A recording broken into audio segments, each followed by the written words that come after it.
Bom dia, está gravando. Bom dia, nossa aula do dia 16 de abril de 2020. Primeiro, uns avisos, certo? É que eu já comecei a corrigir, não coloquei nenhuma nota, porque no laboratório, desse laboratório de aprendizagem, vocês também podem se autocorrigir. Falando aqui da primeira atividade. E a segunda eu vou estender, pelo menos, eu aviso quanto? Uma semana pela frente, contando por causa daquele feriadão e por causa da extensão também que o período teve. A gente vai, o período da gente vai se estendeu, né? Demorar mais tempo. Então, já andem vendo, depois eu faço direito, depois de algumas correções, eu faço mais comentários. Posso até comentar via WhatsApp, para não depender de esperar até a aula que vem para fazer mais comentários sobre correção. Essa semana foi meio cheia para mim de algumas coisas. Semana que vem também promete ser. Eu tenho que aproveitar o fim de semana, senão não dá certo. Vamos. Eu vou começar logo a apresentar, que hoje ainda a gente vai começar assunto novo. Vamos começar o ponto da história a partir do século XIX. No século XIX aconteceu um bocado de coisa, a gente tem vários. Tem uma apresentação aqui que é uma introdução. Tem uma apresentação aqui que é uma introdução, aí tem evolucionismo e outras coisas da biologia do século XIX, genética, teoria celular, Pasteur e as tentativas de refutar a geração espontânea no século XIX, e o nascimento da genética. Só o nascimento da genética já tem muito assunto. Mendel, e por que Mendel foi ignorado, por que demorou tanto para ele ser descoberto, porque, na realidade, ele só foi redescoberto porque certos pesquisadores começaram a fazer trabalho parecido com o dele. Quando começaram a fazer trabalho parecido com o dele, é que ele foi redescoberto. Por exemplo, foram chamados redescobridores de Mendel, foram três. Hugo de Vries, sei lá como é que pronuncia mais, era um holandês, Hugo de Vries, von Teschmar, que era austríaco, e Carnap, não, qual é o nome dele? Deu um branco agora, um alemão, de forma independente entre eles.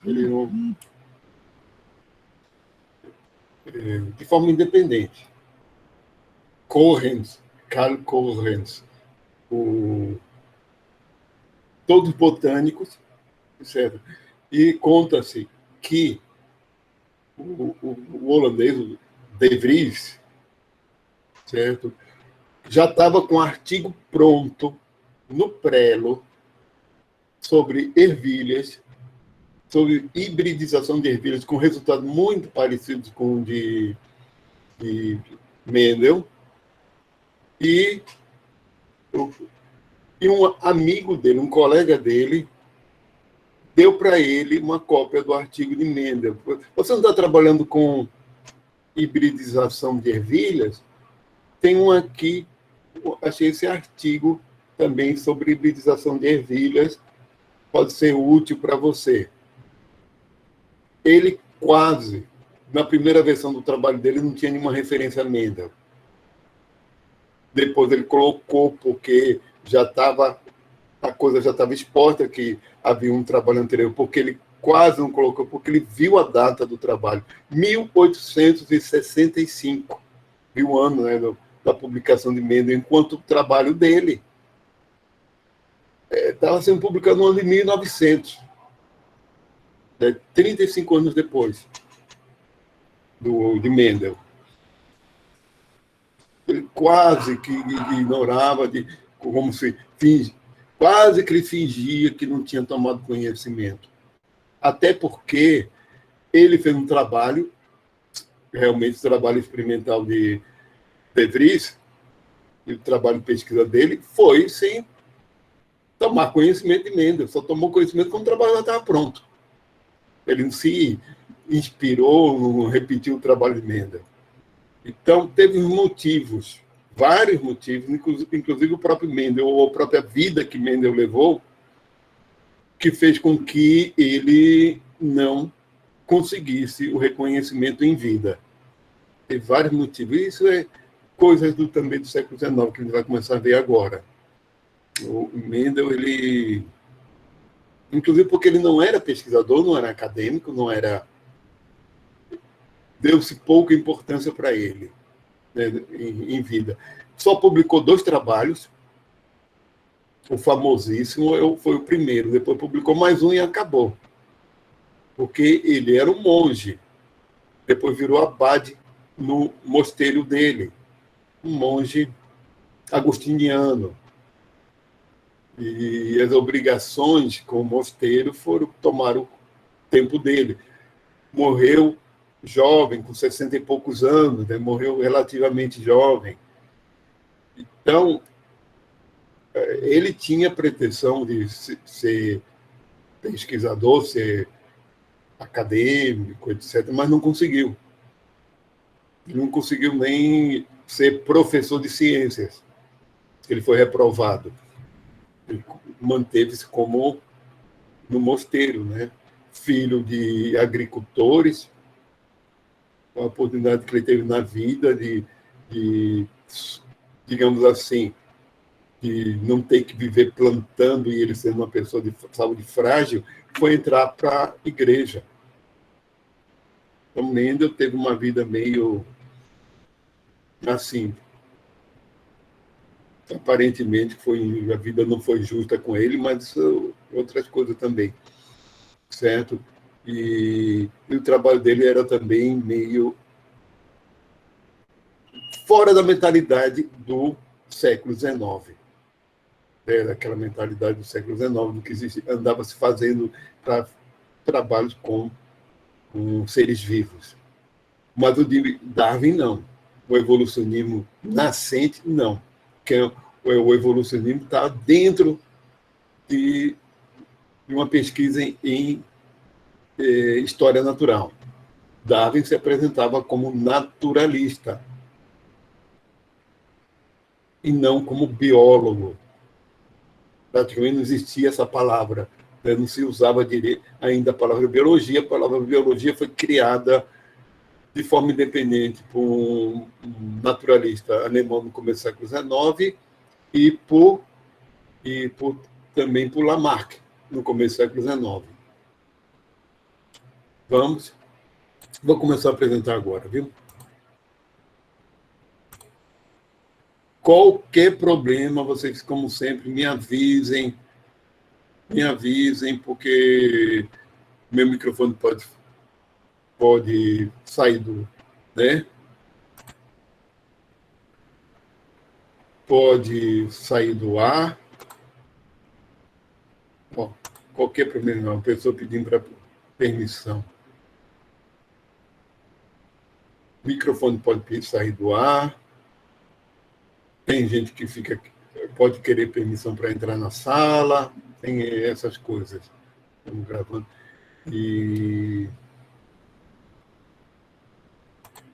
Bom, século XIX.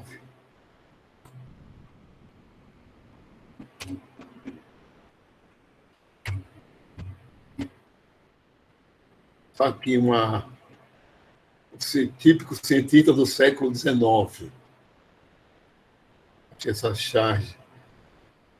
Cientista do século XIX. Eu devo encontrar uma explicação para este fenômeno a fim de compreender verdadeiramente a natureza. Você tem um caráter muito mais filosófico no pensamento dele. No do século XXI, eu devo obter o resultado que se encaixe na minha narrativa para que eu possa submeter o meu artigo na Nature. Mas o século XIX foi um século da segunda Revolução Industrial, foi um século movido a carvão. Os autores aqui da Breve História da Ciência, eu que peguei os volumezinhos daqui, você tem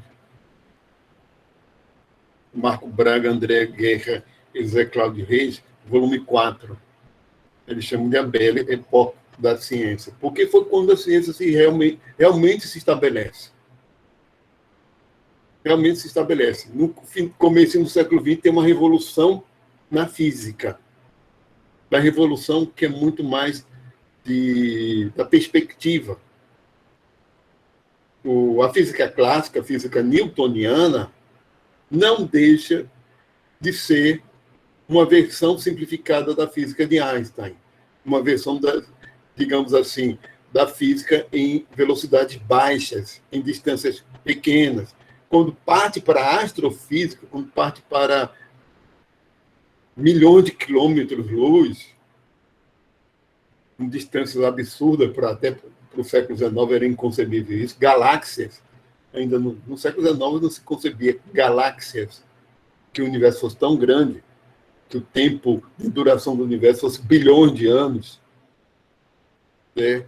Então, quando a gente pega as equações de Einstein e simplifica para velocidades baixas, muito abaixo da luz, a distâncias pequenas, a gente tem as equações de Newton. Ou seja, Newton é aproximado, é questão de aproximação, de ponto de vista. Certo? Então, a revolução do século, final do século XIX, começo do século XX, na física, foi uma revolução que foi muito mais de ajuste para grandes distâncias, para velocidade, como da luz. Certo? Então, eles chamam de a Belle Époque, né? Porque era também chamada, no final do século XIX, era como se chamava esse período de prosperidade econômica. Com concentração de renda, sim, mas prosperidade econômica na Europa, Estados Unidos. E Japão também foi. O Japão se modernizou na segunda metade do século XIX. Foi construção de, por exemplo, se não me engano, é a Mitsubishi. Começou com uma fábrica de navios de aço. Se eu não me engano, da Mitsubishi, o fundador foi um ex-samurai. Fundou a Mitsubishi, segunda metade do século XIX, e eles tinham expertise em aço, na fabricação do aço. Tanto é que em 1905 eles ganharam da Rússia, naquela guerra entre eles e a Rússia, por disputa de territórios no Extremo Oriente. Então, naquele período finalzinho do século XIX no Japão, foi um período de corrida armamentista também. Então, o que aconteceu no século XIX foi concentração de renda na Europa, tanto em classes sociais quanto em países, né? Por causa das colônias, por causa dos recursos de colônias na África, na Ásia. Foi coisas que aconteceram e que o auge foi o século XIX. O imperialismo europeu, principalmente europeu, né? Imperialismo europeu, capitalismo e ciência. Porque para se fazer ciência requer recursos, requer dinheiro e investimento. E houve retorno, porque qual é o retorno que tudo isso dá? Tecnologia. E tecnologia gera mais recursos, gera mais riqueza. Retroalimenta tudo isso aí. Ciência gera tecnologia gera dinheiro, recurso, e recurso pode também ser investido em novas tecnologias. Né? Visão geral do século XIX. Bom, consolidação da ciência experimental, sim, realmente do método experimental clássico, daquelas etapas do método científico experimental consolidado no século XIX. Foi no século XVIII, tinha gente que fazia experimento desde a época de Galileu, digamos assim, desde o século XVII, XVIII, mas a metodologia não estava realmente uniformizada. Tinha gente que, vocês viram que no século anterior, no século XVIII, acreditava no flogisto. Do ponto de vista do método experimental, aquilo ali é furado. Mas Lavoisier seguia realmente a metodologia experimental. Então, um ou outro acabava seguindo e muita gente ainda não. Enquanto no século XIX já foi diferente. Quem fazia física, química, essas ciências exatas no século XIX seguia a metodologia experimental. Na biologia ainda não. Nem Darwin seguiu o método experimental que a gente vai ver. Quem fez de forma pioneira, aplicou metodologia experimental à biologia, foi Johann Gregor Mendel. Mendel, sim. O trabalho dele é experimental, ou, digamos, foi experimental, né? Quando a gente falar sobre Mendel e todo esse pessoal, vamos ver as diferenças. A tecnologia, a segunda revolução industrial. A questão é que o que a gente chama de tecnologia, não técnica ou arte, tecnologia, foi uma coisa consolidada no século XIX. Tecnologia como o quê? Como a aplicação de princípios científicos, aplicação técnica de princípios científicos. A máquina a vapor não foi algo de uma aplicação técnica de princípios científicos. Não, a máquina a vapor, que é do final do século XVII, já é... Olha, a máquina a vapor, a primeira versão dela, ela teve 3, inclusive a do Watt. Mas teve outras 2 versões, depois foram aperfeiçoadas. Era uma coisa muito mais de tentativa e erro, de prática, e não da aplicação de princípios científicos.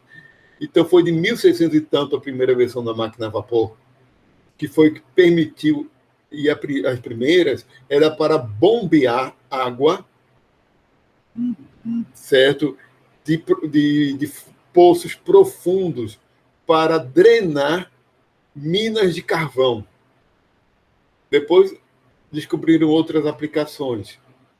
Então, o objetivo era, porque se depender só da pressão atmosférica, os poços não podiam ser mais profundos do que 10 metros. Não iam mais. Agora, com o bombeamento da máquina a vapor, não fica só na dependência da pressão atmosférica. Então, dava para retirar água de profundidades muito maiores. E isso teve utilidade, foi, primeiramente, para drenar minas de carvão muito mais profundas do que 10 metros. Depois de escavar, o que acontece? Começa a brotar água.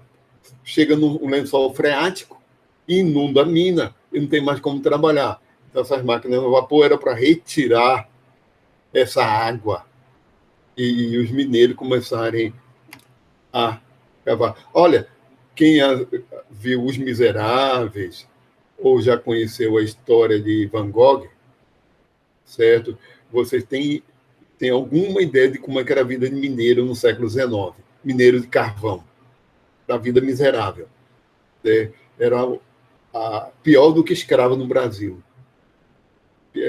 A vida deles era pior do que de escravo aqui no Brasil. Então, não tinha castigo físico, assim mesmo. Mas tinha que botar a criança para trabalhar, porque a família toda tinha que trabalhar, porque senão não, eles passavam fome. Isso era um soldo de miséria. Não, salário, porque não existia salário. No século XIX, não existia direito nenhum na Europa. Não existia direito nenhum. A pessoa ganhava por dia de trabalho. Isso também em escritório, fábrica, etc. Então, não existia férias. Se a pessoa não trabalhasse por algum motivo, não ganhava. Aposentadoria, nem se fala. Ok? Só se a pessoa economizasse ao longo da vida. Ou, depois de velho, não conseguia mais trabalhar, era sustentado pelos mais novos da família. Até porque a expectativa de vida ainda era muito baixa naquela época, né? Muita gente acabava não ficando velho. Então, uma vez numa aula de alemão, lá em Recife ainda, no livro tinha as normas dos anos de 1840 de um escritório na Alemanha. E estava lá com as normas, depois de algum tempo, depois eu tive que ler as normas, porque o tempo de trabalho no escritório era, acho que no mínimo, era 12 horas, por aí, por baixo. Só ganhava realmente se fosse trabalhar, um dia de trabalho. E, entre outras coisas, eu não tinha tempo para o almoço. Tinha hora para o almoço, mas não era permitido parar de trabalhar enquanto almoçava. E usar o gerente, ou sei lá qual é o nome do sujeito que realmente supervisionava, que era o chefe de seção, junto com os auxiliares, eles faziam a faxina depois do expediente, faziam a limpeza. Aí a professora falou assim mesmo, né? Não é à toa que Karl Marx escreveu o Capital, foi nesse período. Não é à toa. Porque a situação na Europa de falta de injustiça social era muito alta mesmo. Mas vamos lá. Vamos voltar a falar isso. De qualquer forma, o progresso da ciência dependeu do quê? De riqueza, de dinheiro, né? E foi justamente a canalização desse dinheiro para gerar mais dinheiro que houve progresso. Vamos lá. Um exemplo de tecnologia, antes que eu esqueça. O princípio de indução eletromagnética que Faraday descobriu em 1830, certo? Foi baseado nele que foi desenvolvido o primeiro motor elétrico um ano depois. Acho que a primeira versão foi do próprio Faraday. Ou seja, a aplicação de um princípio científico. Né? Isso é o exemplo de tecnologia. Enquanto que na máquina a vapor, eu comecei a falar dos mineiros, por causa do exemplo da máquina a vapor, mineiro de carvão, a Europa, a partir do século XVIII e no século XIX, era movida a carvão, nesse período. Locomotivas, as máquinas a vapor, depois outra aplicação, uma locomotiva da máquina a vapor. Mas depois das tecelagens, todas essas máquinas eram a vapor. Né? Foi um século movido a vapor, que, por sua vez, era alimentado a carvão, ao carvão mineral. E os princípios científicos que explicavam o funcionamento da máquina a vapor só foram descobertos no começo do século XIX, que desenvolveu a ciência da termodinâmica. Termodinâmica do século XIX. A máquina a vapor do final do século XVII. Enquanto a termodinâmica de 1800 e pouco foi explicar calor, e que teve o princípio da entropia, energia térmica, o princípio de energia também, o conceito de energia, é tudo do século XIX. A negação do calórico é tudo do século XIX. De 1800 e alguma coisa, né? 1800 e pouco, por aí. Enquanto que a máquina a vapor de 1600 e tanto. 1700 e pouco, começaram a aperfeiçoar. Então, a máquina a vapor foi criada de forma independente dos princípios científicos, enquanto que o motor elétrico não, já foi a aplicação de princípios científicos. Então, isso caracteriza a tecnologia. Certo? Você aplicar um princípio científico no desenvolvimento técnico. capitalismo, já falei, o imperialismo, né? A expansão imperial, tudo isso contribuiu até para a própria ciência. Mas uma outra coisa é a questão da mentalidade. Positivismo, nós vamos falar isso. Eu não vou falar tanto de marxismo e outras correntes, porque são muito mais voltadas para a sociologia. Eu vou só enfatizar o lado das ciências naturais. Nas ciências naturais, a linha filosófica que mais impactou foi o positivismo, certo? E não o marxismo ou outros autores, Marx, o Weber, outros autores do século XIX, Kierkegaard e outros autores que são das ciências sociais e que influenciaram muito na economia, nas visões econômicas, etc. Né? Isso deixa para a história das ciências sociais. A gente aqui vai enfatizar só as naturais. E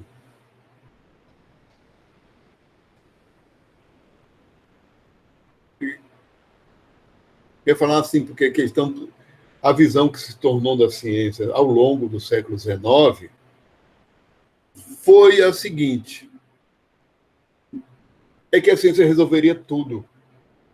Foi uma visão bem romântica a respeito da ciência, e que a ciência que estava realmente se consolidando ali, e que, quando chega na segunda metade do século XIX, muita gente acreditava que a ciência iria resolver todos os problemas humanos. A gente chegou no século XXI e a gente sabe muito bem que isso não é verdade. Tem gente ainda que acredita nisso, certo? Se acredita nisso, mas um exemplo disso é que Yuval Harari, Yuval Noah Harari, no livro Homo Deus, critica justamente essas visões atuais de que a ciência no futuro vai resolver tudo, inclusive acabar com todas as doenças, etc., e que vai haver uma nova forma de que eles chamam de dataísmo. A gente está caminhando para dataísmo, e isso vai mostrando ao longo do livro todinho, para depois, no final, deixar claro que isso é uma distopia, não tem nada utópico, o nosso futuro. Tem nada de utópico, sim é distópico, se continuar desse jeito. Justamente que a gente vai ficar cada vez mais longe da natureza e viver mergulhado nos dados, nos grandes dados, no Big Data, né? Big Data. Mas vamos lá. Comte, falando em positivismo, ele nasceu no finalzinho do século XVIII e morreu em 1857, num período muito conturbado para a França. Muito conturbado. Peguei essa figura de um quadro de 1848, que teve uma revolução, uma revolta na França, que derrubaram o sobrinho de Napoleão. Acho que foi nessa que derrubaram o sobrinho de Napoleão, que se coroou como Napoleão II. Ou seja, teve as consequências da Revolução Francesa quando ele era criança, e depois muita conturbação política no período de vida dele. Isso deve ter, obviamente, influenciou o pensamento dele. Influenciou o pensamento dele de querer algo ordenado, digamos assim, para a sociedade. Ordenado, de enfatizar isso, essa necessidade da ordem e progresso, né? falando logo isso, que é o lema da bandeira brasileira, né? Que é um lema positivista. Aquele lema da bandeira brasileira é positivista. Vocês verem a influência dele. Então, o que acontece? Vou ver o que eu coloquei mais aqui. Positivismo. Vamos lá, no antecedente. Vamos ver o que eu coloquei mais. Mas é o seguinte, falando de dados biográficos lá no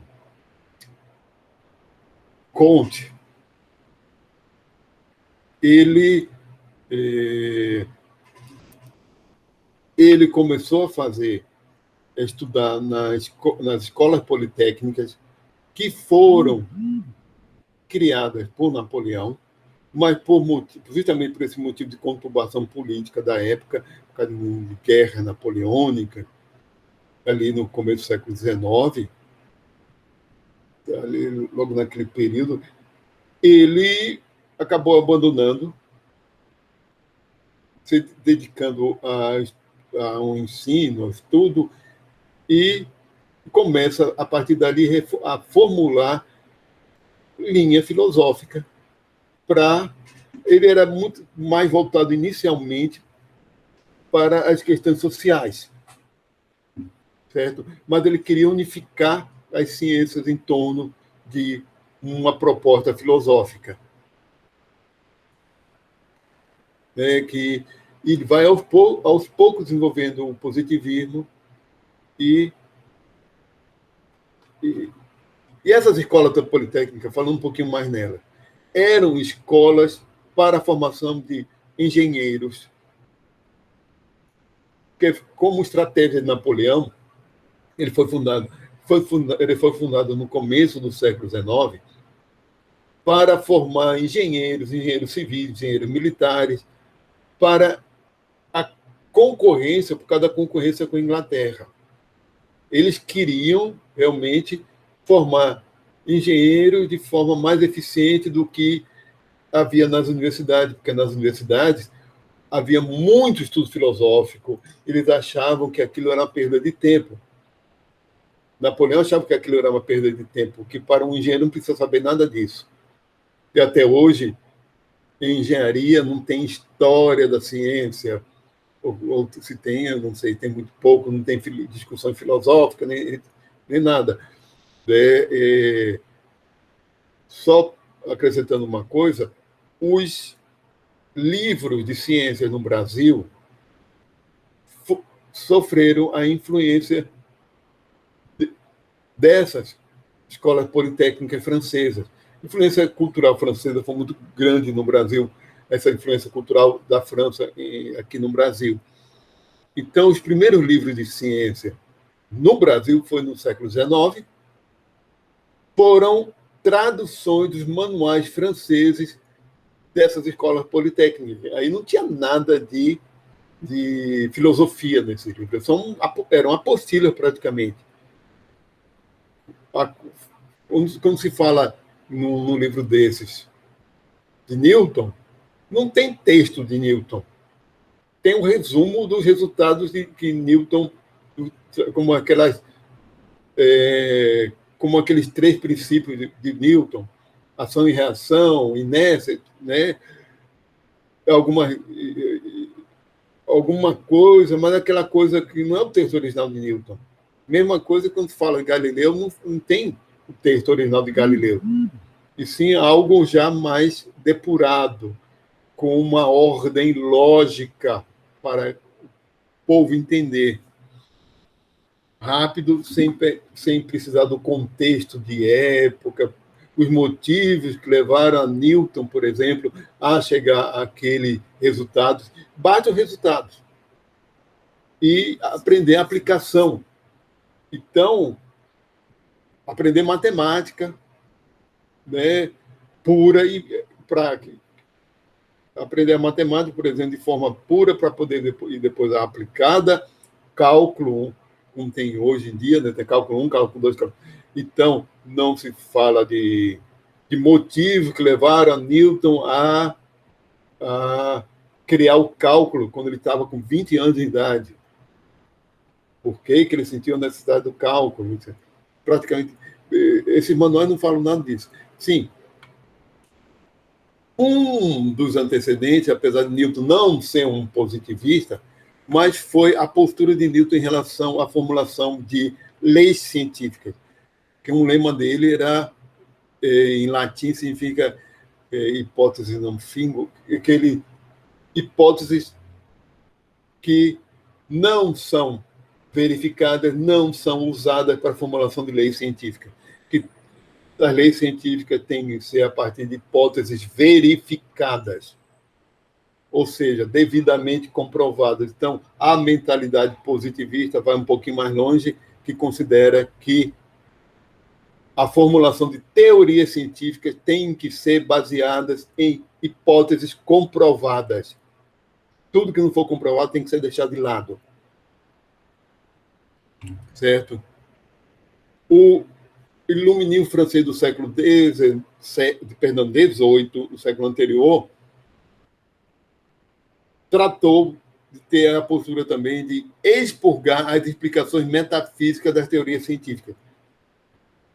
Tudo que fosse além do que fosse verificável, não só verificado, como verificável, não deveria ser colocado. Certo? Tudo que fosse metafísico, que não fosse verificável experimentalmente, não deveria entrar como explicação científica.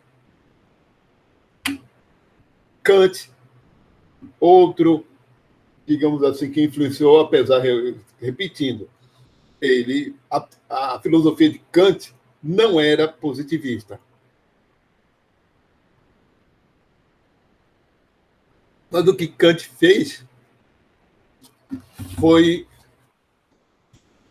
estabelecer qual é o papel da filosofia. No trabalho de Kant, a consequência foi dizer o que é filosofia e o que é ciência. Foi realmente o pontapé para essa separação, para não ter mais filosofia natural. A filosofia natural virou ciência. E a questão metafísica é da filosofia, não é ciência. Então, explicações metafísicas, papel de questões, por exemplo, o que é verdade, realismo ou idealismo, e tudo é papel do filósofo. Questões da metafísica, realismo ou idealismo é metafísico. Isso é questão de estudo da metafísica, porque é o lado não verificável do nosso pensamento. Se existe um... Desculpa.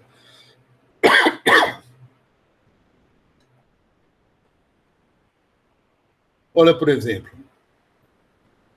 agora a ciência não se livra, realmente não se livrou da metafísica, no final das contas, falando em realismo. Porque a ciência admite um realismo, que é chamado até de realismo científico. O que é realismo? É a aceitação do princípio que existe uma realidade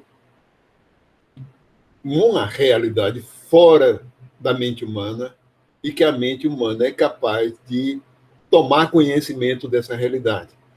Então, você pode notar que esse pressuposto não é verificável.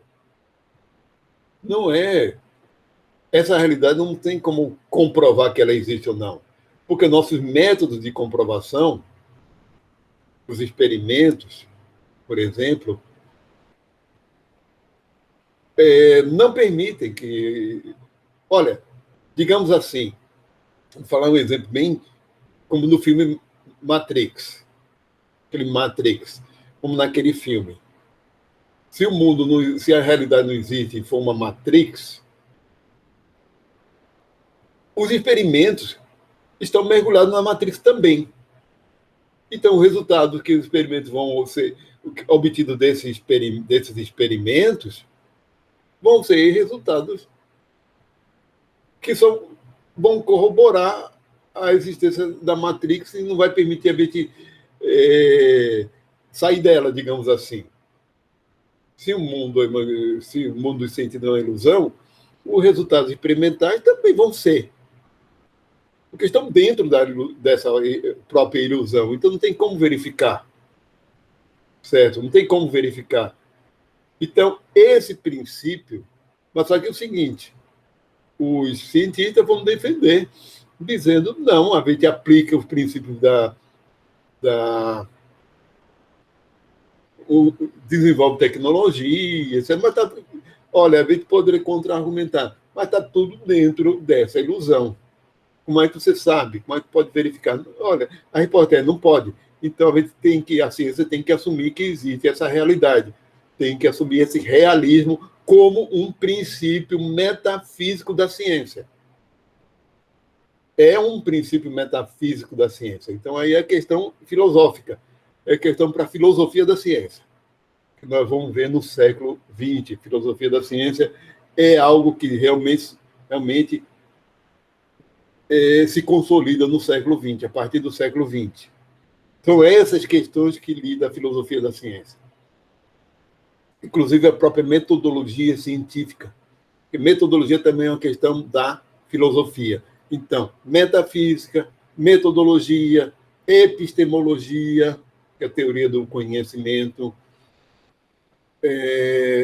ontologia, a teoria do ser, da existência, a ética, a teoria relacionada à moralidade, ao que é correto ou não, a estética, a teoria do belo, da beleza, o que mais? Vou ver se estou esquecendo de alguma coisa. São áreas da filosofia e não da ciência. E a ciência cuida da natureza, da investigação e explicação da natureza. E a tecnologia é uma filha disso, uma aplicação. Tem pensador contemporâneo, filósofo contemporâneo, como Hugh Lacey, é um australiano, e vários outros que preferem usar a palavra tecnociência, que a ciência não é separada da tecnologia e vice-versa. Não se faz ciência sem tecnologia, não se faz tecnologia sem ciência. Então, a partir do século XIX, também houve o casamento entre as duas de uma forma indissociável. Então, por isso, eles usam a palavra tecnociência. Eles não chamam nem ciência nem tecnologia. Tecnociência, é um pacote só. Né?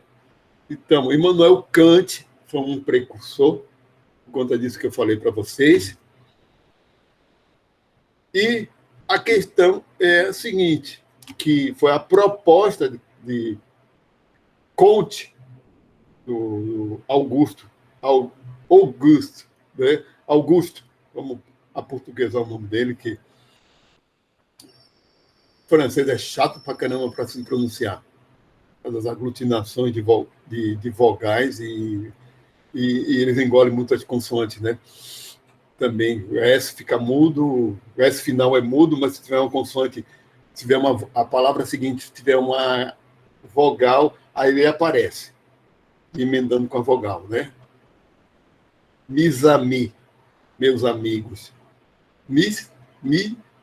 Se a palavra seguinte não for um vogal, ele não aparece. Agora, quando começa com uma vogal como a mi, aí fica mis amis. Sim. Quais os fundamentos epistemológicos que deveria ter ciência? Foi a questão dele. Quais os fundamentos para a formulação de um conhecimento científico? Né? Então, vamos lá.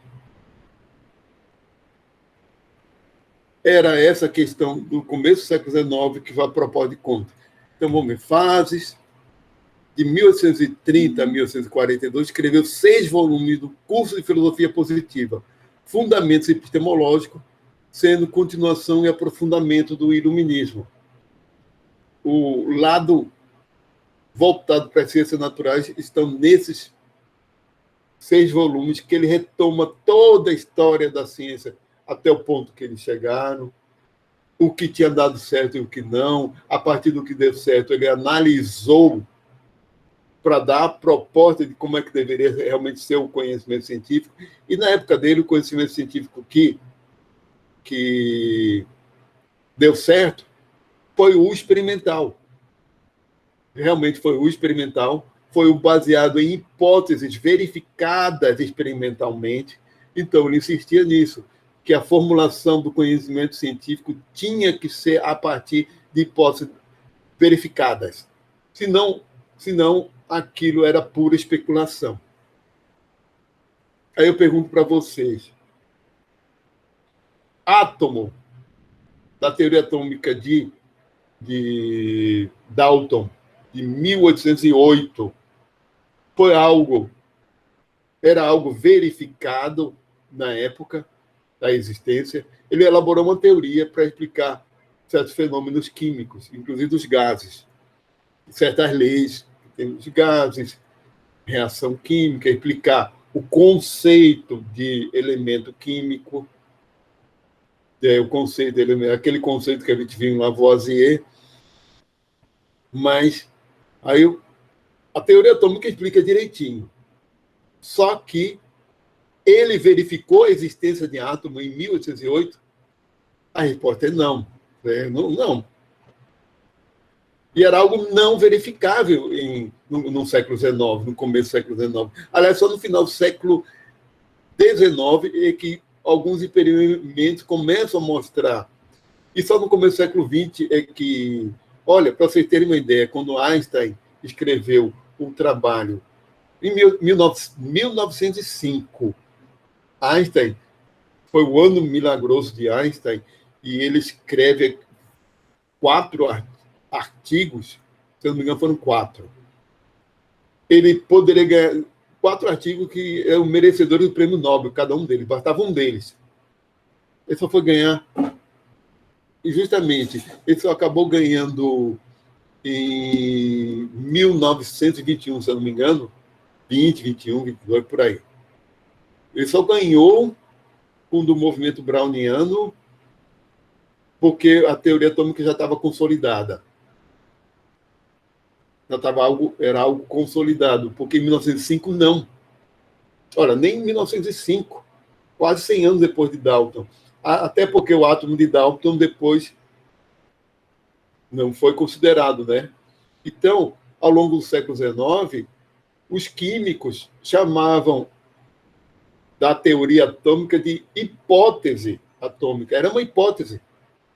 O status epistemológico da teoria atômica não era de teoria, era da hipótese atômica, e muitos não acreditavam na teoria atômica, nessa hipótese, não acreditavam na existência de átomo. E o movimento browniano do trabalho de Einstein, e ele demonstrou por equações, por cálculos, que a única explicação seria choques aleatórios de partículas presentes no líquido ali, para gerar aquele movimento. Pelo padrão de movimento, pela análise matemática que ele fez, certo? Não teria outra explicação, mas, de qualquer maneira, não é algo que tenha sido visto. Então, muito do pensamento do século XIX era isso. Eles foram extremamente céticos ao longo do século XIX. Certo? E tinha que ver, tinha que verificar, comprovar. E explicações como átomo é algo que demorou muito tempo, né, para ser aceito. Certo?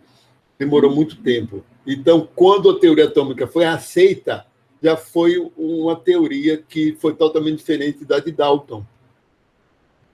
Certo? Foi totalmente diferente da de Dalton, ou seja, a teoria atômica de Dalton nunca foi aceita. Ela nunca foi aceita.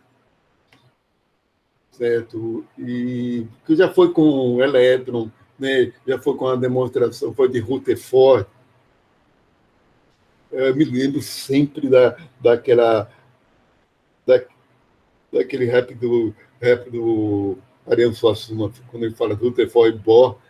Aí faz um comentário, se eu não me engano, os dois eram alemães, nenhum dos dois eram alemães.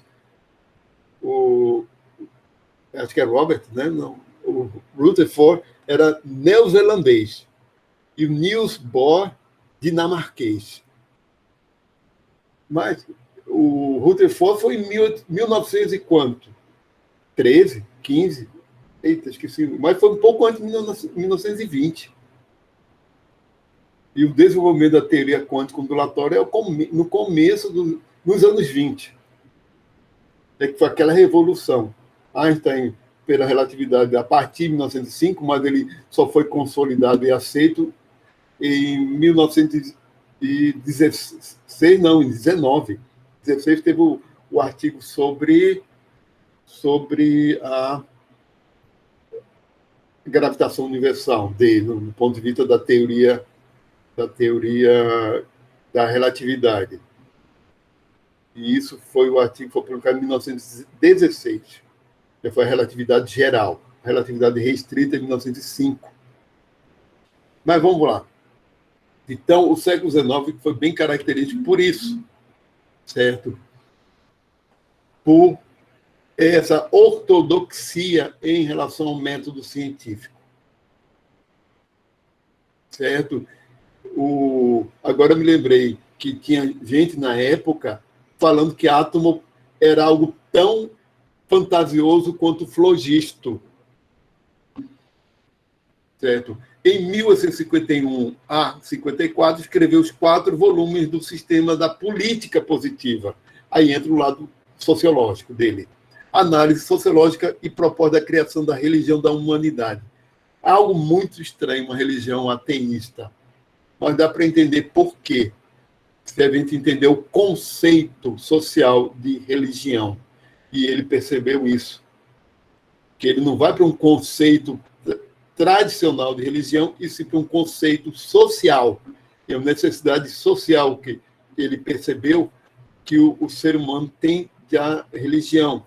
E que era possível uma religião ateísta. Espera que ainda está aqui. Está aqui o livro. Eu trouxe lá da universidade. O volume aqui de conta. Está desde o período passado. Catecismo positivista. É o catecismo dessa religião. Está aqui. Primeira conferência, Teoria Geral da Religião. Aqui fala um diálogo entre uma mulher e um sacerdote.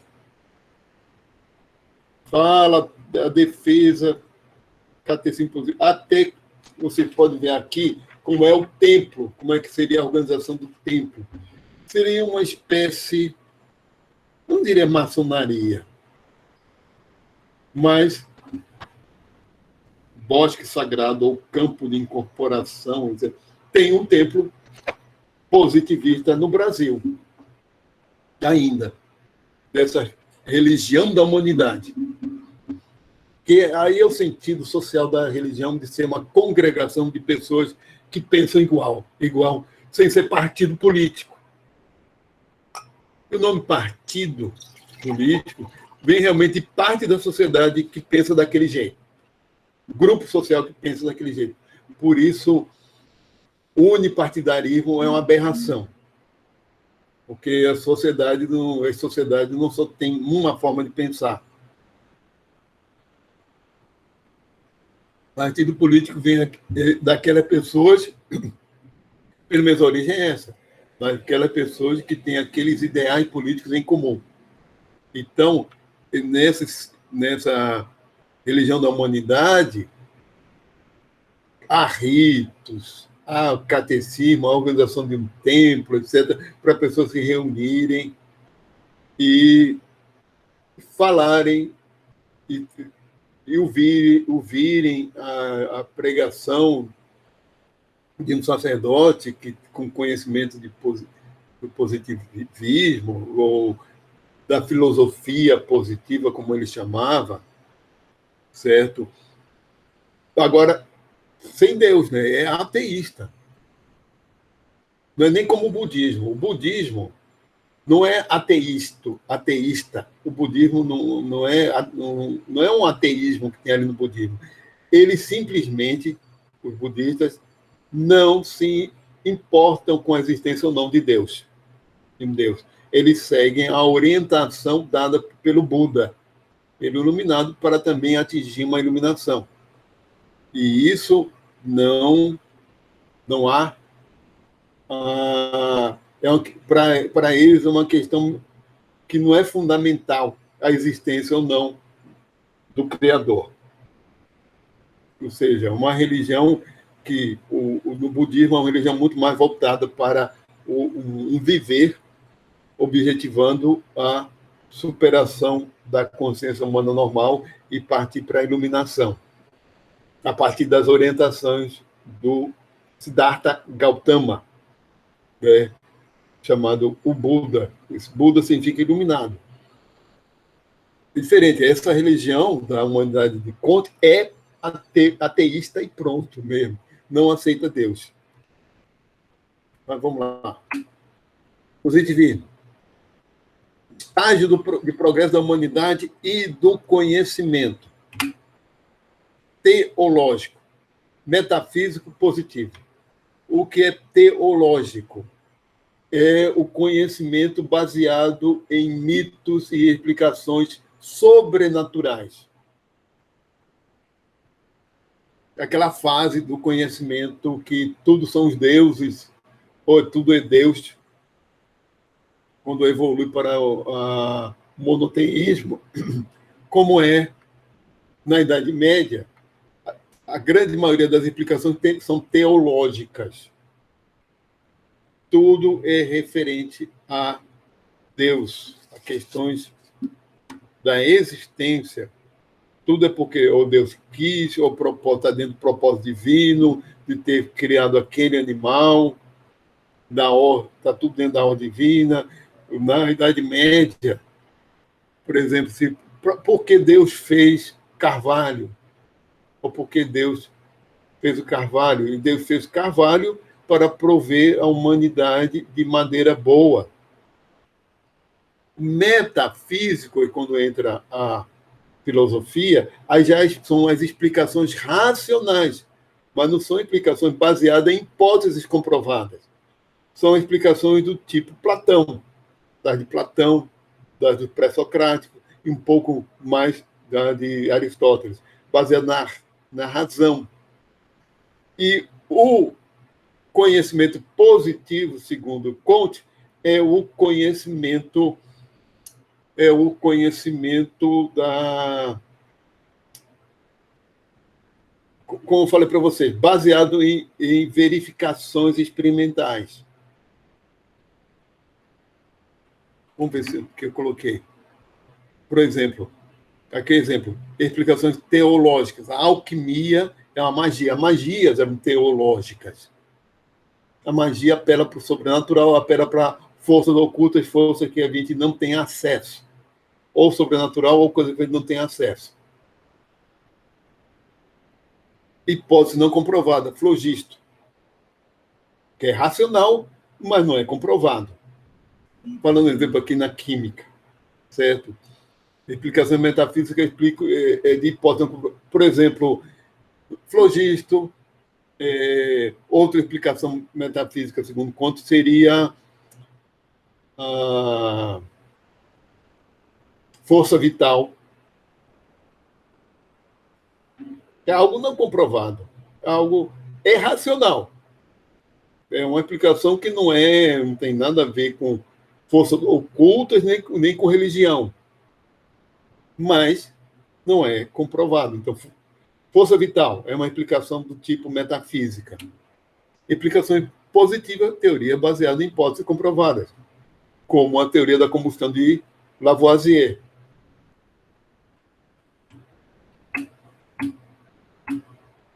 Voltando sobre característica sobre ponto do positivismo, grau de complexidade das ciências.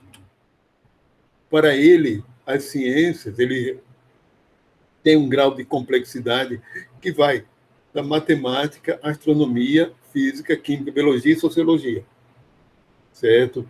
E ele organizou as ciências dessa forma, certo? Sendo que aqui é a mais dedutiva, puramente dedutiva, matemática, A astronomia tem alguma coisa de indução, porque são as observações, a física mais, mas é muito mais fácil generalizar a partir de casos particulares na física do que na química e na biologia, quanto mais na sociologia, né?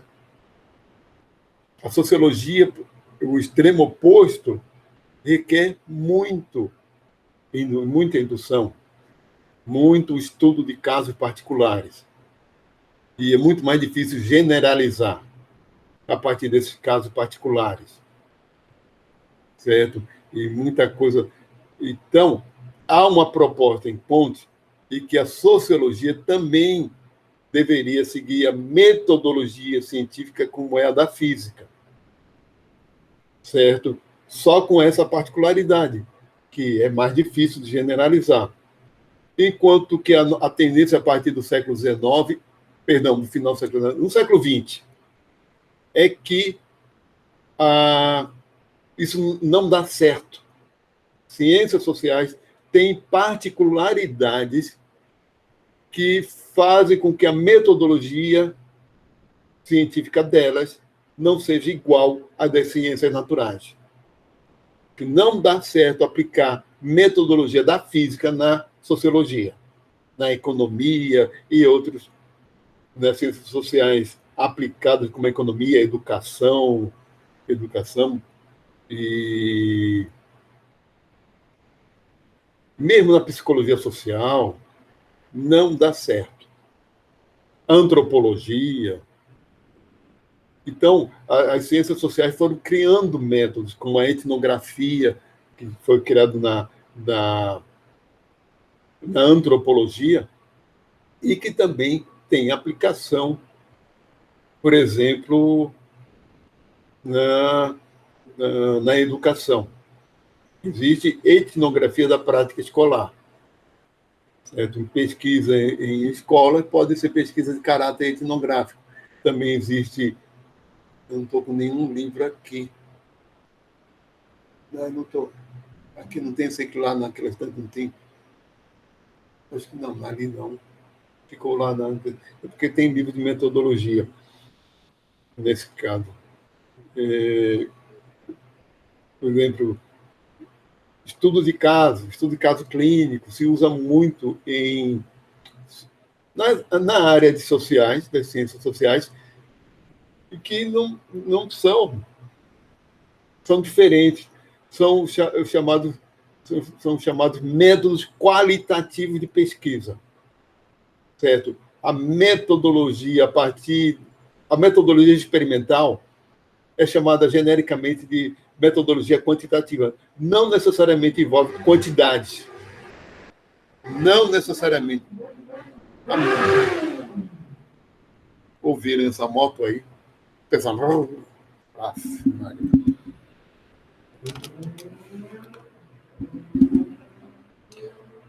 Então, a metodologia, que eles chamam de quantitativa, é a metodologia baseada na verificação de hipóteses, não necessariamente em quantidade. E a qualitativa não, é a metodologia muito empregada nas ciências sociais, como é a etnografia, que vai descrever a etnografia na antropologia, é o sujeito de morar com os índios, por exemplo, com a tribo. O cara vai lá viver com a tribo, o pesquisador, o antropólogo. Na educação, o pesquisador vai lá e passa o dia inteiro na escola, acompanhando uma turma, vivenciando aquele ambiente que ele está estudando. E não vai lá, aplica um teste, faz uma coisa, um questionário e vai embora. Ele fica lá por muito tempo. Pronto. O positivismo e o ensino de ciências. Nosso ensino de ciências vamos voltar para cá, perdão. É herdeiro do positivismo. De um tempo para cá, acho que dos anos 90 para cá, melhorou um pouquinho. Mas, como falei para vocês, isso é o próprio Comte defendia que o ensino de ciências era como das escolas politécnicas. É aquele ensino de ciências descontextualizado. que interessava era a ordem lógica dos conceitos, certo? E que não havia necessidade nenhuma de retomar a história e a filosofia da ciência. Não havia necessidade nenhuma. Aprender física é uma questão de ter a ordenação lógica daquele conteúdo. Mesma coisa para química, etc. Começava do conceito mais simples. O conceito mais simples poderia ser algo descoberto muito tempo depois do que um conceito que se ensina depois, por exemplo, naquela sequência. A sequência tem que ser lógica, para ir do mais simples para o mais complexo. Do mais básico para o mais complexo. Tanto é que a termodinâmica, por exemplo, é bem posterior a certas coisas que podem ser ensinadas depois dela. Mas vamos lá. Então, ele defendia isso e nós ainda somos herdeiros dessa postura positivista no ensino. O que? Vantagens e desvantagens. A vantagem é o tempo, certo? É o tempo. Que dá para ver mais conceitos e não se, né, de uma forma mais rápida, assim, ver aquele conteúdo.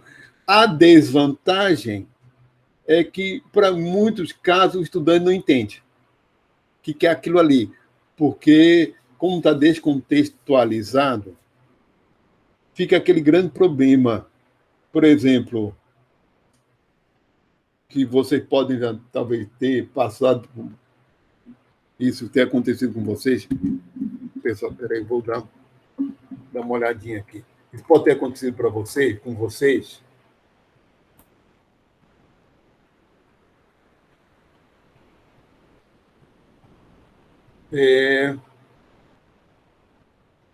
Depois eu vejo isso. Pode ter acontecido isso com vocês, o seguinte, mas isso em pesquisas de educação, por exemplo, no ensino de física, a questão de condições ideais, de encarar condições ideais como não existentes. De fato, condições ideais, pêndulo ideal, condições ideais como não ter atrito. Essa é uma estratégia que foi criada por Galileu, praticamente. Foi criada com Galileu junto com a experimentação, certo? Em que o trabalho experimental é considerado uma aproximação, porque há resistência do ar, a resistência do atrito numa bola que rola num plano inclinado. Então, isso acontece. E em muitos trabalhos de pesquisa do ensino de física, por exemplo, os estudantes dizem que que aquilo não existe, que não entende o papel das condições ideais para a formulação daquele conceito, certo? Que é uma estratégia matemática, porque não entenderam o que é a matematização do conceito. É uma estratégia matemática, certo? Por exemplo, outra coisa, é uma matematização o conceito de centro de gravidade. Centro de gravidade não é algo concreto. Centro de gravidade de um corpo não é algo concreto, é um ente matemático. E não entende o papel, é meio difícil realmente entender o papel matemático, o papel da matemática para a física. Certo? Se a gente começa a argumentar, mas matemática não existe. Não é bem por aí. Ela sim é aplicável e funcionou. E a física só começa por causa dessa matematização. É algo aplicável. É algo que está dentro daquele contexto histórico. E que a ciência não é pura, não surge puramente empírica. E surge também na parte racional, que é a parte da aplicação da matemática à física. Certo? Não sei se vocês estão compreendendo o que eu quero falar, mas esse é um defeito do ensino positivista das ciências, de ciências. Porque tem muitos estudantes que acabam não entendendo isso, porque está descontextualizado. está descontextualizado, não entende o papel da matemática para a ciência, por exemplo. Papel, por isso, das condições ideais, certo? E de conceitos puramente matemáticos, como um centro de gravidade de um corpo. Centro de gravidade do corpo não existe. Centro de gravidade do corpo depende do quê? Se ele está em pé, inclinado, com cada uma pessoa. Se inclinado, aí houve um deslocamento do centro de gravidade dele, dessa pessoa, ou se ela está para trás, né? Ou se está subindo uma ladeira, aí a pessoa tem que inclinar o corpo um pouco para frente por causa do centro de gravidade. A vetor é um conceito matemático, que é o componente da atuação, por exemplo, de duas ou mais forças num corpo e no deslocamento dele. Certo? Mas vamos lá. Continuar daqui. Apresentação de slide do atual. Positivismo. Aí. Isso aqui é no Rio de Janeiro. É o templo positivista, lá no centro do Rio. Eu esqueci qual é qual é o endereço disso aqui. Eu sei que não.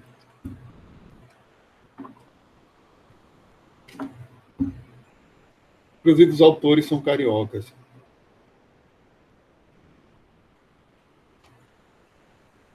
Eu nasci no Rio de Janeiro. Criado em Recife, mas eu nasci no Rio. Eu falo assim, eu nasci no Rio de Janeiro, eu não falo, eu sou carioca.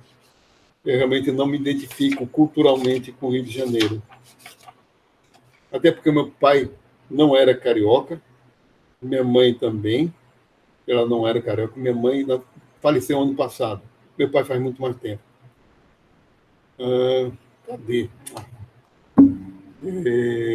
Por isso eu não me identifico. Minha mãe era de Belém do Pará, era do paraense. E meu pai de Santos, né, paulista do litoral ali de Santos, e por sua vez, filho de imigrantes, de português e catarinense de origem alemã. Minha avó paterna era Santa Catarina, mas daquela de colônia alemã. Mas vamos lá. Professor, Oi. fica na Glória. Eu também fui criada no Rio. Eu nasci É na aqui, mas fui Glória, criada lá. certo. Certo. Eu não fui criado lá, saí de lá com 8 anos de idade. Nunca mais morei lá. É na Glória, né? Eu nunca mais morei lá. Isso. Nunca mais. Meu irmão morou, porque meu irmão militar do Exército, Resende, aí, depois de que ele saiu do Recife, ele só morou 2 anos lá em Recife, depois que ele saiu de lá de Recife para servir, só foi servir 2 anos, o resto agora ele está em Brasília.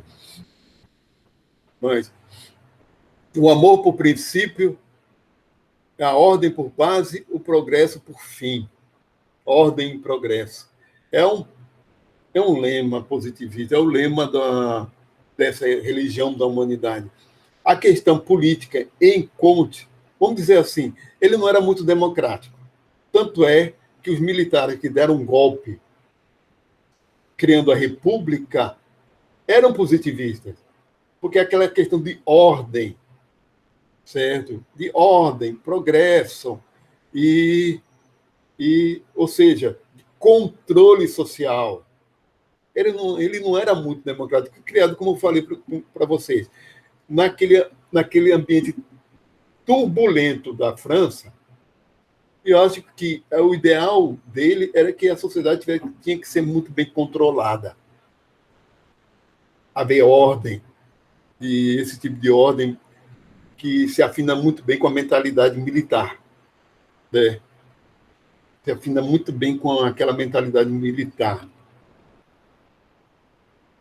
Certo? Ou seja, Conte não era democrático, não. Certo? É o que a gente chamaria hoje. Ele era de direita. Né? Mas vamos lá. Outros pontos agora, do século XIX. Outras questões agora do século XIX, que da mentalidade desse século. Agora, o organicismo. Uma mentalidade que se desenvolveu ao longo do século XIX em relação ao estudo da natureza, além do positivismo, certo? E era possível conciliar essa mentalidade organicista com o positivismo, certo? É o que a gente chama de organicismo, não é? Hoje em dia, a gente ainda usa a palavra organismo, mas de uma forma fora de contexto. Por isso, falando do Rio de Janeiro, etc., como eu fui criado em Recife, mas como já morei em São Paulo, aqui, etc., a gente acaba ficando com um sotaque meio neutro. Mas a minha pronúncia, quando eu ouço minha voz falando, é carioca. A pronúncia, apesar de leve, apesar de ser essa coisa leve, é carioca. Meu S é carioca, meu T e D entre vogais é entre vogais. Meu S puxa, também porque o recifense é, né, também. 1, 2, 3. Recifense também tem esse S aportuguesado, né? S palatal. Sim.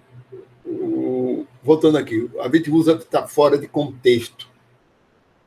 O que a gente fala de organismo. A ideia do organismo, certo, é que a natureza começa a surgir no final do século XVIII, na Alemanha, e ganha a Europa, certo? Especialmente França também, exerce uma influência na França, é que a natureza é um todo harmonioso por conta das leis da natureza. As leis da natureza dão uma base para o funcionamento da natureza, que gera essa harmonia. O organismo é uma palavra que vem do grego que significa conjunto harmonioso, equilibrado. E a gente sabe que não é bem assim. A gente sabe que não é bem assim, que não existe leis da natureza que gerem harmonia da natureza. A coisa não é bem por aí. Mas depois eu entro na diferença. Porque o organicismo, foi uma reação ao mecanicismo no final do século XVIII. Foi uma reação de pensadores alemães, inclusive da área. Por exemplo, Goethe, ele nunca foi conhecido como um pesquisador, e sim como teatrólogo, poeta, um escritor, teatrólogo, por causa daquela. A principal peça dele, Fausto, né? E romancista, como Os Sofrimentos do Jovem Werther, Sofrimentos do Jovem Werther, que inaugura o romantismo, em 1700 e tanto. O romantismo, o auge dele é no século XIX. Né? Aqui no Brasil, realmente foi meio tardio o romantismo aqui. Mas o século XIX é um século, em termos de arte, um século romântico, que é essa visão romântica. E o organicismo calha muito bem com essa mentalidade romântica, porque pensa o quê? Que a natureza é um todo harmonioso. Eles olham para a natureza e viam harmonia, viam ordem. Também por isso que eu disse que não é incompatível com o positivismo. Né? É uma ordem gerada pelo equilíbrio dessas leis. Então, algumas implicações e influências no século XIX. Há uma crítica ao mecanicismo, no final, que eles chamavam de filosofia da natureza, né? Natura filosofia. Esses filósofos que influenciaram Goethe. Goethe tem uns, porque agora de cabeça, como, não lembro, depois eu vi, desses pensadores do final do século XIX. Porque na minha cabeça vem Goethe agora, Wilhelm Gottfried von Goethe. Goethe.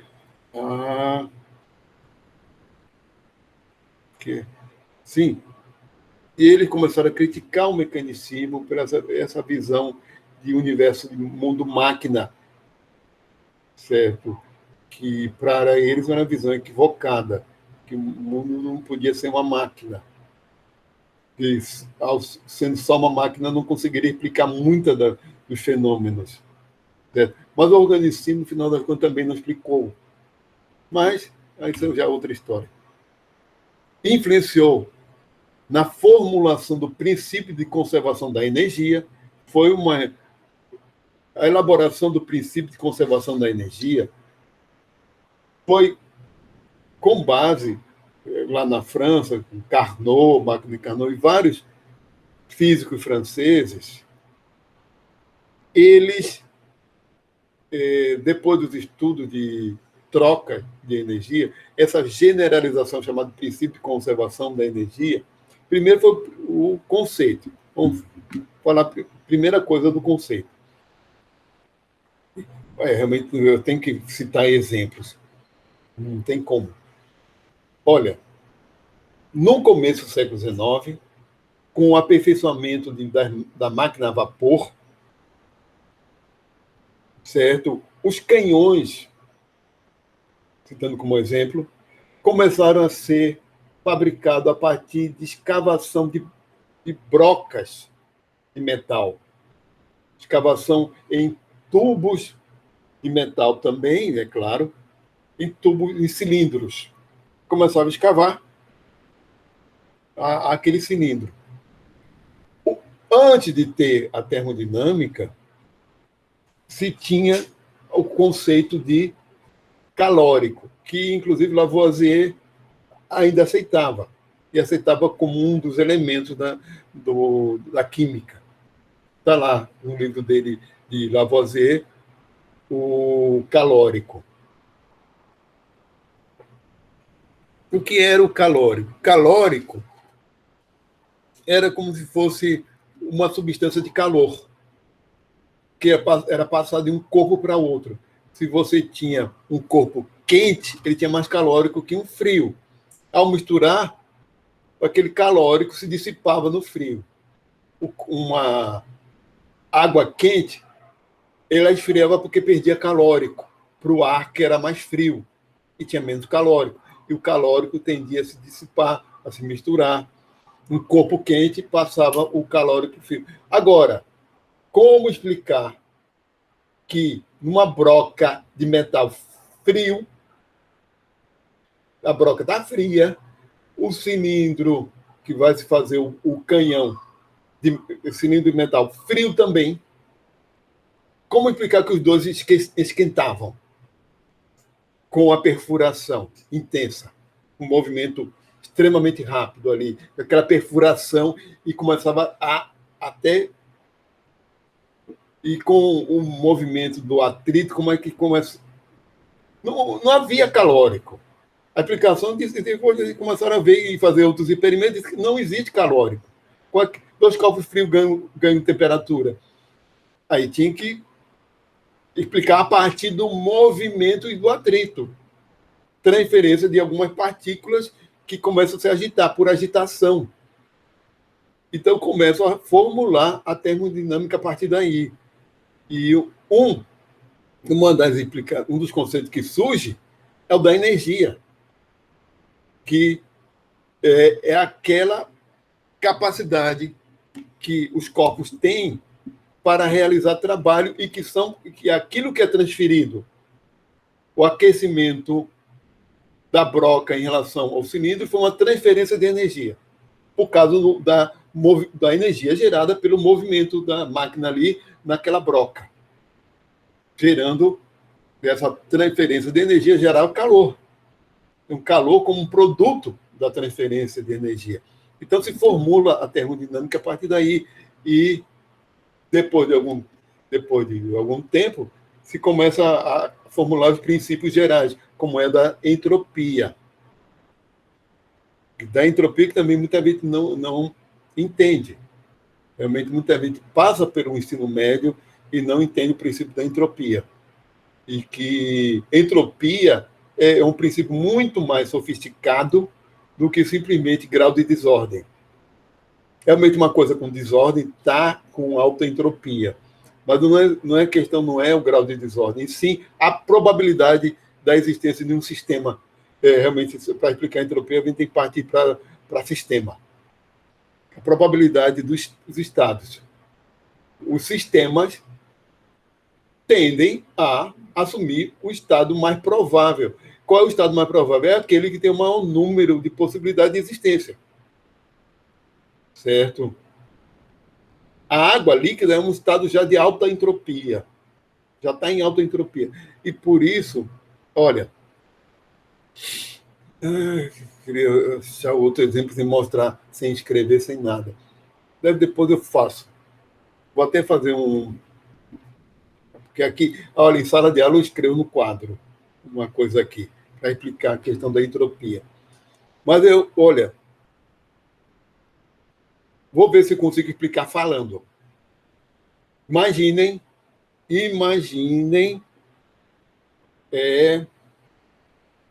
uma caixa com 100 moedas. O nosso sistema vai ser esse. É o exemplo que o Albert, está até aqui, célula do Albert, ali, biologia molecular da célula. Albert e outros, né? Do Albert. É o exemplo, ele dá pelo menos 2 exemplos para explicar a entropia. De analogia. Você imagina o seguinte: você tem uma caixa com 100 moedas. Você pega essa caixa e bota essas moedas todas com a coroa para cima. O sistema é caixa com 100 moedas. Você pega essa caixa e distribui as moedas todas de coroa para cima. Pega lá a moedinha e coloca uma por uma, e tem esse trabalho de colocar uma por uma de coroa para cima. Então, o sistema é caixa com 100 moedas. O estado é todas com a coroa para cima. E agora a questão de probabilidade de existência, ou primeiro, possibilidade de existência. Esse estado de todas as moedas com a coroa para cima, só existe uma possibilidade de existência. Uma possibilidade de existência.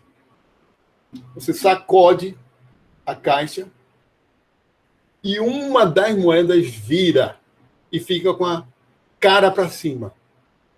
Quantas possibilidades de existência? Temos quantas possibilidades disso existir? Aí o pessoal, todo mundo erra dizendo que é uma só. Não, são 100, porque qualquer uma das 100 moedas pode virar. Se for aquela primeira, é uma possibilidade. Aí ficou uma com esse estado de 99 com a coroa para cima e uma das moedas com a cara para cima, é 100. Ele tem 100 possibilidades de existência, porque pode ser qualquer uma delas. Se for aquela que está ali no primeira, virou, é uma. Se for a do vizinho, virou, é outra possibilidade. Mas o estado agora do sistema é 99 moedas com a coroa para cima e uma moeda com a cara para cima. Essa uma pode ser qualquer uma delas. Então, aí faz até essa pergunta: qual é o estado que tem o maior número de possibilidades de existência? Adivinhe, meio a meio. Né? De combinação possível dele existir. Meio a meio, eu não sei agora. Isso é questão de probabilidade e estatística. Então, qual é o estado de maior entropia? É o meio a meio. 50 para cima e 50 para baixo. Ou 50 com a cara para cima e 50 com a coroa para cima. Daquelas 100 moedas. É o estado mais provável de existir. Qual é o estado com maior entropia? É o estado mais provável de existir. Então, a entropia é um conceito probabilístico. Os sistemas tendem a assim, encaminhar para o estado que tem o maior número de possibilidades de existência. Uma célula, ela se equilibra no estado de maior entropia. Aquela célula é organizada, mas é o estado de maior entropia possível. é aquele lá. Para começo de história, eu sempre falo. Uma célula tem 70% de água, e a água é caótica. Então, só 30% aí dali tem alguma organização, e é uma organização gerada por causa da água, de como aquelas moléculas, que são extremamente complexas e grandes, interagem com a água, porque tem molécula que tem que se afastar da água e expor a parte que é como das membranas, expor o que é solúvel em água, que tem afinidade pela água. Então, a água que gera a ordem ali daquelas outras moléculas, a ordem é aparente. Ou seja, uma célula não viola o princípio da entropia, segue o princípio da entropia. É o estado realmente possível, considerando a interação daqueles 70% de água com aqueles 30% das outras moléculas. É o estado possível. É o estado mais provável também de existência, é aquele estado que a célula fica. Certo? Mas vamos lá. Então, o princípio de conservação da energia, certo?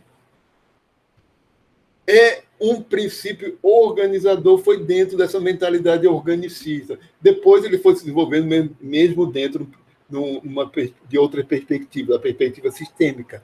Mas, inicialmente, eram porque considerava que tinha que ter algo dentro dessa ordem, do organismo que é a natureza, que fosse preservado e que apenas se transformava. E eles viram que não dá para explicar em termos de massa, e sim de energia.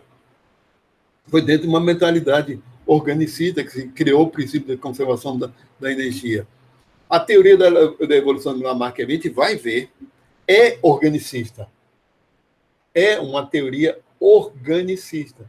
A gente vai ver por quê, mas só estou adiantando isso para vocês. A teoria celular também se cria, foram até alemães que criaram, dentro de uma mentalidade organicista.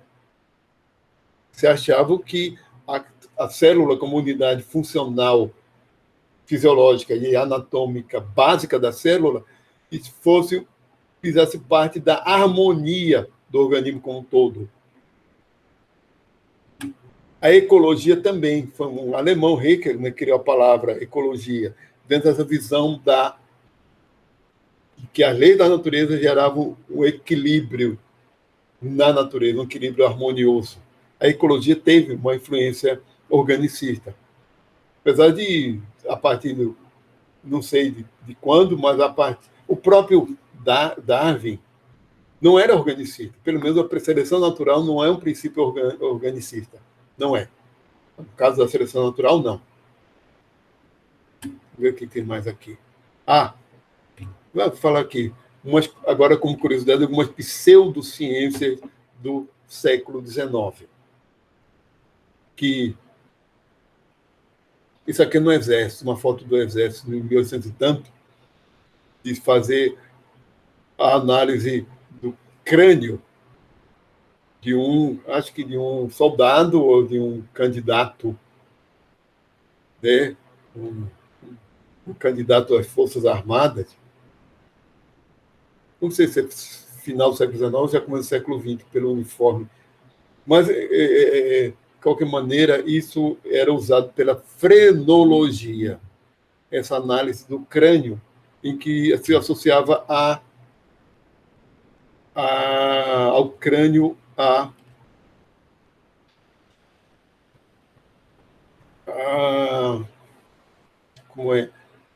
ao temperamento e aos talentos da pessoa, as capacidades que a pessoa tinha. Mas, olha, o que temos no século XIX?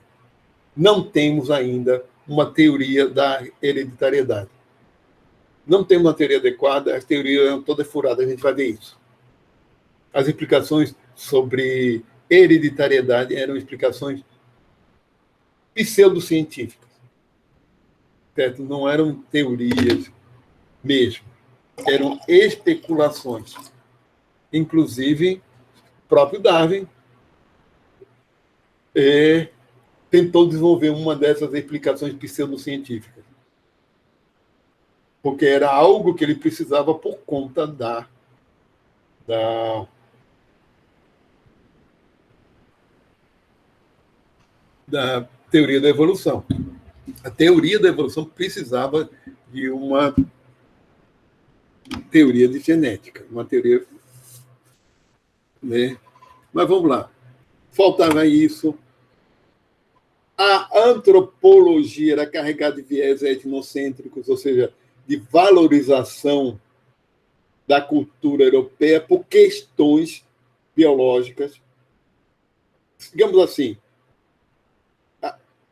era muito comum se acreditar que o sucesso da Europa era devido à biologia do europeu e não a outros fatores, como fatores culturais, devido a contexto histórico. Né? A partir do século XX, se sabe muito bem que os países que se desenvolveram culturalmente, depois tecnicamente, foi devido a muitos contextos históricos. Teve, ao longo da história, se teve um corredor que vai do Extremo Oriente até a Europa, até o Península, até as Ilhas Britânicas, até aquela parte próxima ao continente europeu. E isso desde a antiguidade.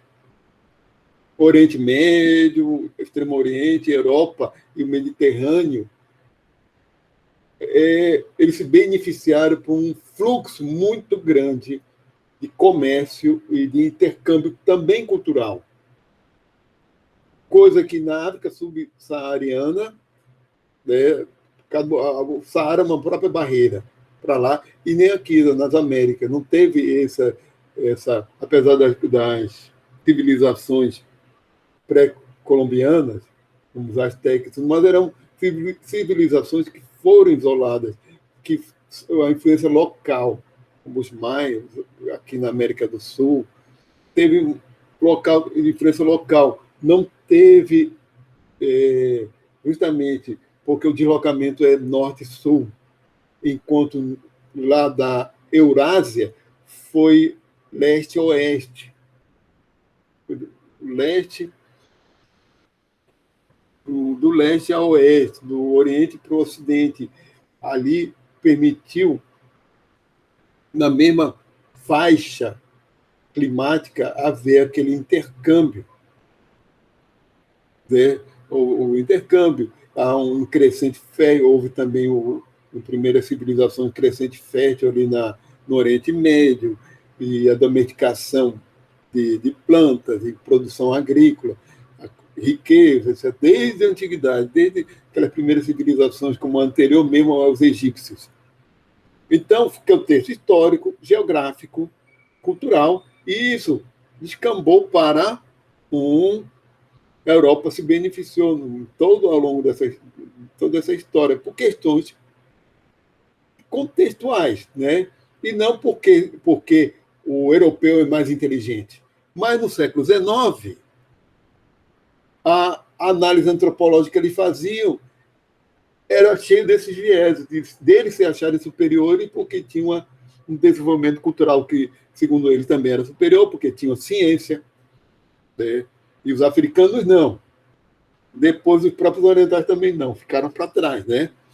Ficaram para trás. Então, Então foi comum o racismo, em outras palavras. Em outras palavras, é comum a avaliação racista e que as pesquisas que faziam antropologia só faziam confirmar as teses racistas, porque mostravam que a cultura daqueles povos subsaarianos lá aqui, né, na África Negra, ou os indígenas, os ameríndios, né, a população originária aqui das Américas,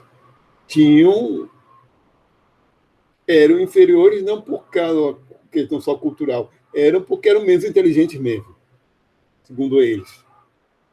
E acabavam verificando, interpretando todo, como falei, com esse viés, com base de que a civilização é a europeia. E a frenologia era essa avaliação do crânio, né? Com o formato do crânio determinava o caráter da pessoa, porque embaixo do crânio temos o cérebro. Então, eles queriam. A frenologia do crânio e a fisiognomia eram da face. Estudo da face correlacionado a que começou isso aqui foi um italiano, qual é o nome dele? Eu coloquei aqui? Não. Esqueci o nome desse italiano. Desse pessoal todinho. Olha, tem um livro muito bom sobre essas questões dessa antropologia carregada de vieses, a frenologia, a fisiognomia.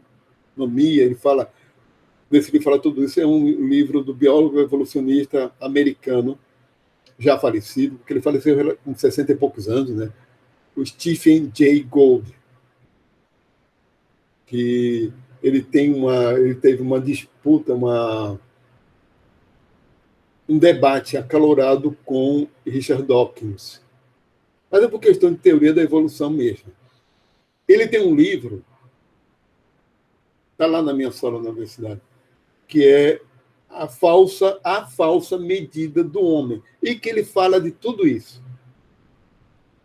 Dessa tendência a esse tipo de pesquisa, de avaliar volume cranial, crânio. Essa fisiognomia mesmo começou na criminologia, porque aquele pesquisador italiano ele queria caracterizar o temperamento criminoso, tendência criminosa como ao roubo, assassinato, etc., pelo rosto do sujeito. Certo? É Lombroso, se eu não me engano, o nome desse italiano. Começou a fazer estudo dos rostos de criminosos, para ver os traços. Certo? Então, nessa falsa medida do homem, inclusive, ele entra na questão da escala de QI, que entra no começo do século XX, também há muitos vieses culturais na avaliação de QI no começo do século XX. Ainda hoje a gente fala de QI, mas isso é muito relativo. Muito. Certo? Ou seja, QI alto não significa nada. O que é chamado de QI depende do viés do teste aplicado. O que o QI faz, aqueles testes, é avaliar aquela pontuação, significa o grau de sucesso naquele teste. Naquele teste. Ou naqueles testes. A pessoa que saiu bem nos testes. Pronto. É a única coisa que a gente pode dizer de conclusão pode ser tirada dali. Conclusão verdadeiramente científica. Então, aqueles testes criados no final do século XIX, aplicados no século XX, principalmente, que atualmente não está tanto quanto era na época, mas na época era muito. Tinha muito desses vieses culturais. Só avaliava mesmo o quanto que a pessoa era boa naquela cultura. Quanto a pessoa era, ou seja, o quanto ela era aculturada, instruída. Muito mais disso do que muito mais da capacidade de inteligência mesmo da pessoa. Mas eles tomavam aquele negócio de QI como algo quase concreto e aplicavam um teste. Nos Estados Unidos é que eles são muito obcecados por isso. Ainda hoje. Raça, QI. Estados Unidos ainda... Tanto é que na primeira metade do século XX, eles aplicavam teste de QI em massa nos soldados. E é lógico que os negros tiravam notas menores porque eram menos instruídos por outras questões, né? Aí vinha aquela explicação racista. Não, é por questões culturais mesmo, por problema de instrução. Por contexto social daquelas pessoas, que eram outro em relação aos brancos. Aplica um teste com... que é lógico que o teste tendia aos brancos americanos saírem melhor do que os negros. Questões outras, né? E não de capacidade de inteligência. Ele mais mede muito restrito do que se mede de inteligência. Porque não mede inteligência, por exemplo, musical e interpessoal, ou como uma pessoa se dá bem com as outras pessoas, né, se lida com as outras pessoas. Não, é muito mais voltado para o lógico-matemático. Tá? E, como falei, sexista também. Tem um viés sexista muito grande. Então, vamos lá. Esse livro aqui, Falsa Medida do Homem, Martins Fontes, 1998. Stephen Jay Gould. Vamos dar um intervalo. Já, já.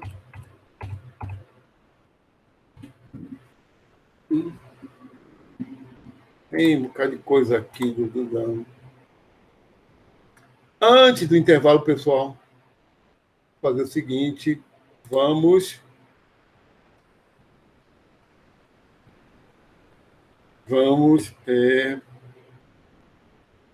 frequência. Vamos logo, vamos esperar ser na segunda parte. Assine a frequência, por favor. Vamos lá.